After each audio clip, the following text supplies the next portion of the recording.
For more than 15 years, one institution stood at the center of every major failure in the silver market, not as a victim of volatility, but as its architect, a name that appeared again and again whenever silver prices approached a breakout, only to be smashed back down with ruthless precision, a name dismissed by mainstream finance whenever it was mentioned in connection with manipulation, conspiracy, or market control. And that name was J.P. Morgan. For over a decade, J.P. Morgan was not merely bearish on silver. It was the largest and most persistent short seller of silver on the planet, holding positions so large and so dominant that they shaped price action itself, conditioning investors, analysts, and even mining executives to believe that silver rallies were illusions, temporary events destined to fail because the market had spoken. And yet, what most people never understood was that the market was not speaking at all. It was being forced into silence by leverage, paper contracts, and an asymmetric power structure that rewarded suppression and punished belief. Every time silver threatened to break free from its multi-year range, the same pattern unfolded with almost mechanical certainty. Massive paper selling would appear during thin liquidity hours, prices would cascade lower in minutes, stop losses would trigger, sentiment would collapse, and financial media would arrive afterward to explain why the move made sense, why silver was a pet rock, why inflation fears were overblown, and why anyone still believing in precious metals was stuck in the past. For 15 years, this cycle repeated so often that it trained an entire generation of investors to stop expecting silver to ever behave like a true monetary or strategic asset. And in the background of that psychological conditioning stood J.P. Morgan, calmly collecting profits, rolling shorts, and expanding control while public attention remained elsewhere. But the most important financial turning points rarely announce themselves with breaking news alerts or primetime coverage, because the institutions that benefit from the old order never want the public to notice the moment when the balance of power shifts. And that is why what happened on Friday, December 26th, 2025, at exactly 4:01 p.m. Eastern Time, matters far more than any silver price chart. Because that was the moment J.P. Morgan quietly filed a routine SEC 13F disclosure during the single lowest attention window of the entire calendar year. The dead zone between Christmas and New Year's, when markets are thin, analysts are on vacation, journalists are offline, and retail investors are distracted and buried deep inside that filing. On page 112, far from headlines, far from summaries, far from press releases, was a disclosure that fundamentally rewrote the silver story.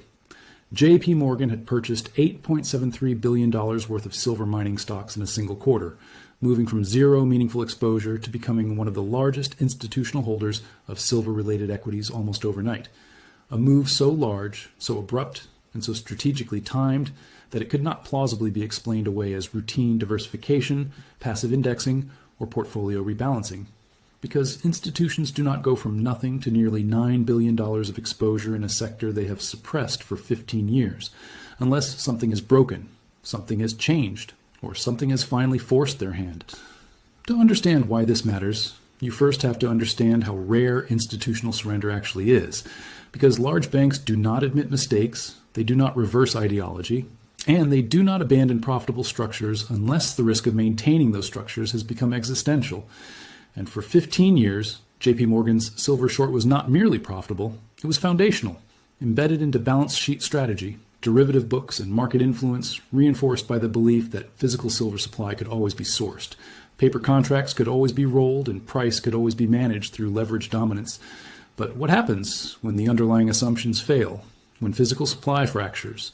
When export bans distort flow? When vault inventories freeze?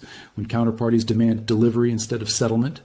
And when the cost of remaining short rises faster than the profit from suppression? That is the question this filing answers without saying a word, because institutions never confess publicly. They reposition quietly, hoping no one notices, hoping the market does not connect the dots until it is too late. What makes this move even more revealing is what J.P. Morgan bought. Because if this were a hedge, diversification play, or passive exposure, the purchases would have been broad, diluted, and proportional. But instead, the disclosed positions concentrated heavily in primary silver miners and royalty companies, names like Wheaton Precious Metals, Pan American Silver, First Majestic Silver, and others whose revenues are directly leveraged to silver prices rather than general mining cycles, companies that benefit disproportionately when silver prices rise sharply rather than slowly, companies that are volatile, illiquid compared to mega-cap equities, and highly sensitive to sentiment and supply constraints, meaning this was not a defensive posture but an offensive one, not a neutral hedge, but a directional bet, and most importantly, not a trade designed to coexist with a massive short position, but one that implies the unwinding, neutralization, or inversion of that short, because no institution with meaningful exposure on both sides would take such a visible, concentrated long unless the short had become untenable.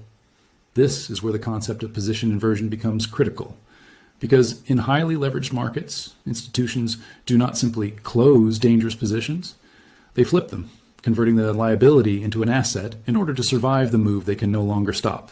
And history shows that when a dominant short is forced to invert, the resulting price action is rarely gradual or orderly, because the same leverage that once suppressed price now accelerates it in the opposite direction. As hedges become fuel, margin requirements compound, and competitors scramble to front-run the repositioning. And that is why this filing matters far more than any analyst upgrade or bullish forecast, because it signals that the largest silver bear in modern financial history no longer believes suppression is sustainable. To see why now, you have to zoom out from JP Morgan and look at the environment that cornered it, because silver is not just a monetary metal.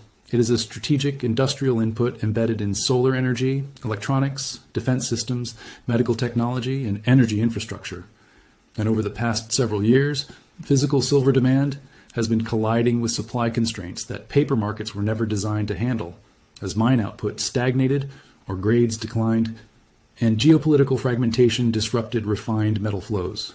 While at the same time, central banks and governments pursued policies that accelerated industrial demand, especially through green energy mandates that quietly embedded silver consumption into national energy strategies, creating a situation where paper prices could be suppressed far longer than physical availability, but not indefinitely.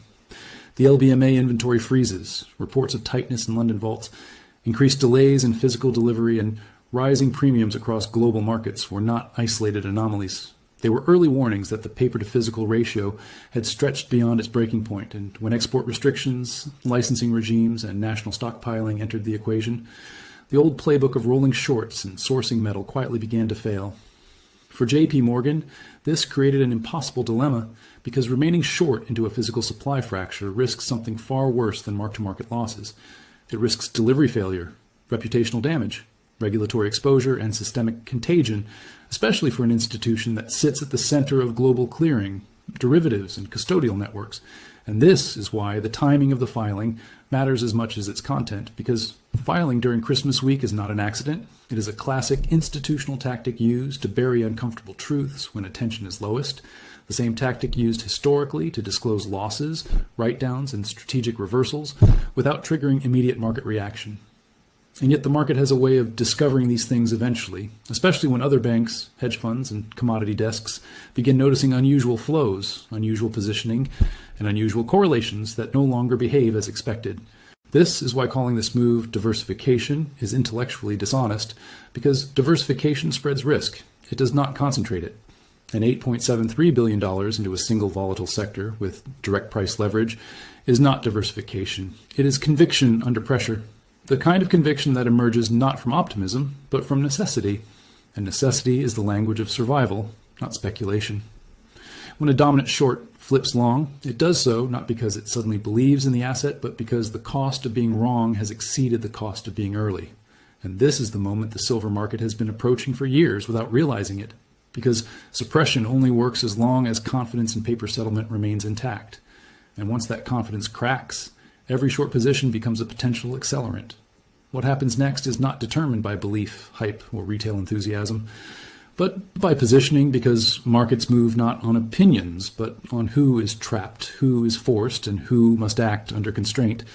And if JP Morgan has indeed neutralized or inverted its silver exposure, the signal it sends to the rest of the institutional ecosystem is profound, because other banks, funds, and commodity traders understand exactly what this means. Even if the public does not, and they will not wait for headlines to confirm it. They will move preemptively, repositioning quietly, accumulating exposure, and avoiding the wrong side of a structural shift. And that is how inflection points form, not through consensus, but through silent alignment among those who understand the plumbing of markets. This is not the end of the story. It is the beginning of a phase that looks nothing like the last 15 years, because suppression phases end not with explosions, but with exhaustion. And exhaustion reveals itself first through behavior, not price. And JP Morgan's behavior on December 26, 2025, was not that of a confident short seller. It was that of an institution stepping out of the way of something it no longer believes it can control. For more in-depth financial analysis and real market insights, like this video and subscribe to the channel.